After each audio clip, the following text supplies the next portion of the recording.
Antum dari jurusan Pendidikan Islam Anak Usia Dini. Nah, pada kesempatan kali ini saya ingin menyampaikan tentang sistem pendidikan di Indonesia pada masa COVID-19. Saksikan terus ya.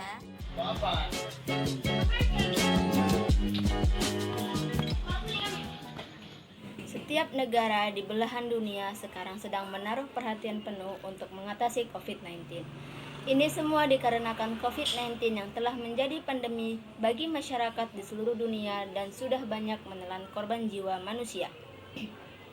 Maka di sini diperlukan kerjasama yang baik antara pemerintah dan warga masyarakat dalam rangka memutuskan mata rantai penyebaran COVID-19. Dilema ini juga berimbas ke dalam dunia pendidikan walaupun sudah ada sebuah regulasi baru yang dikeluarkan oleh pemerintah dan pembatasan kegiatan di setiap satuan pendidikan. Guru dan siswa tetap harus melaksanakan pembelajaran di rumah masing-masing dengan metode daring, metode luring, atau dengan media lainnya yang bisa mengakses model pembelajaran sesuai dengan aturan protokol di satuan pendidikan masing-masing. Kebijakan pembelajaran melalui metode daring merupakan sebuah manfaat yang sangat besar bagi siswa di era teknologi digital, sehingga dapat memberi hak-hak otonomi bagi siswa agar proses belajar tetap berjalan. Namun demikian, masih banyak kendala yang dihadapi guru dan siswa yang muncul dalam pembelajaran metode daring yang tidak bisa dihindari. Alasan lain yang muncul adalah masih banyaknya satuan pendidikan yang belum familiar dengan perkembangan informasi dan komunikasi, sehingga beberapa platform pembelajaran daring yang dapat digunakan dalam pembelajaran daring. Walaupun demikian, di sini saya akan memberikan gambaran tentang bagaimana manfaat teknologi informasi dan komunikasi dalam dunia pendidikan di tengah wabah COVID-19. Poin pertama yaitu manfaat teknologi informasi bagi dunia pendidikan. Sering kita melihat peran generasi muda atau siswa yang lahir di era digital ini tidak terpikir, baginya sulit menggunakan teknologi. Berdasarkan ini, keputusan pemerintah melaksanakan pembelajaran di rumah bisa terjadi di setiap satuan pendidikan di saat wabah COVID-19, asalkan teknologi informasi atau jaringan internet terjangkau ke setiap satuan pendidikan. Berdasarkan hasil penelitian itu, bahwa siswa Indonesia menduduki peringkat tertinggi secara global selaku pengguna ruang IT atau komputer di sekolah, baik melakukan pembelajaran dengan guru maupun dengan sesama mereka.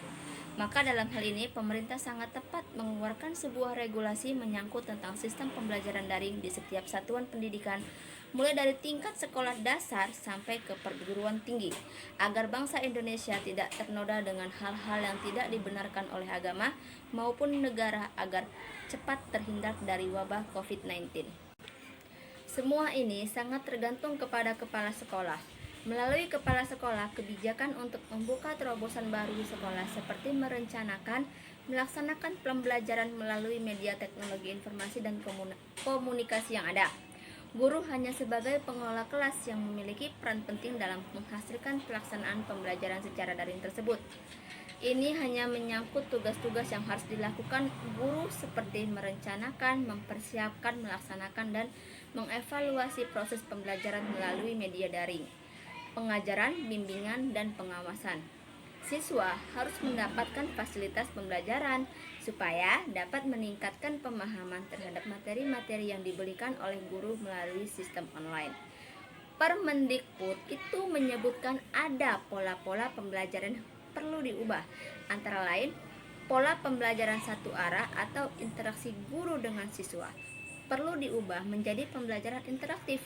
Pola pembelajaran terisolasi menjadi pembelajaran secara jejaring dengan pemanfaatan media informasi dan komunikasi.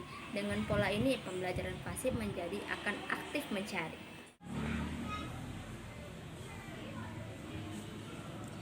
Interaksi guru dengan siswa dalam belajar daring. Ini adalah poin selanjutnya. Sebuah solusi belajar berbasis teknologi harus bisa menghadirkan sekaligus menguatkan interaksi antara guru dengan siswa dengan sistem daring supaya proses pembelajaran tetap berjalan seperti yang diharapkan oleh masyarakat umum. Sistem ini harus dilakukan dengan penuh rasa tanggung jawab karena terkait dengan masa depan generasi anak bangsa.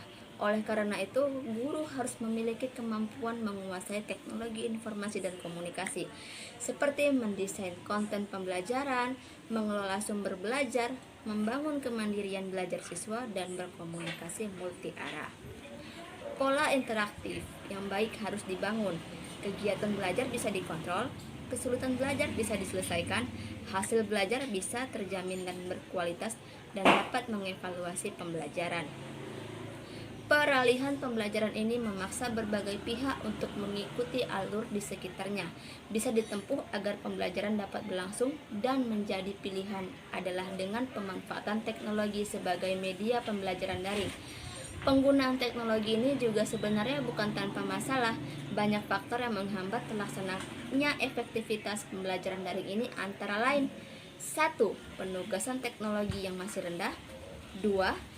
Keterbatasan sarana dan prasarana. 3.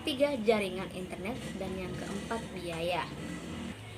Khusus dalam bidang pendidikan, literasi teknologi ini perlu dipelajari oleh seluruh stakeholder pendidikan, terutama dalam pemanfaatannya sebagai media pembelajaran daring yang saat ini sedang dilakukan. Adapun hal-hal yang perlu dipahami dan disadari oleh stakeholder pendidikan antara lain: yang pertama, orang tua. Pendidikan anak sejatinya adalah tanggung jawab mutlak orang tua, sebab di akhirat nanti pun orang tua akan diminta pertanggungjawaban atas anak mereka masing-masing. Yang kedua, guru. Pembelajaran daring harus menjadi penyadaran bagi guru bahwa peran mereka saat ini sebagai guru hanya mentransfer pengetahuan, suatu saat akan tergantikan oleh guru yang lebih canggih, yaitu mesin. Media untuk mendapatkan ilmu pengetahuan ini sangat banyak, tidak tergantung pada guru saja, bahkan masih banyak keterbatasan. Yang ketiga, itu ada sekolah. Dampak pandemik ini memberikan pengalaman berharga betapa peran sekolah yang selama ini menjadi sentral pendidikan seolah tidak berarti. Program-program pendidikan yang dilaksanakan di sekolah dulu sangat dianggap penting karena berpengaruh terhadap kualitas pendidikan. Kini sekolah tak berarti. Dan yang terakhir itu ada pemerintah. Peran pemerintah sangat penting dalam menentukan kebijakan yang berkaitan dengan sistem pendidikan nasional. Semua lembaga pendidikan harus taat dan patuh terhadap aturan yang ditetapkannya, sebab pendidikan nasional memiliki tujuan yang sama dalam upaya membangun bangsa.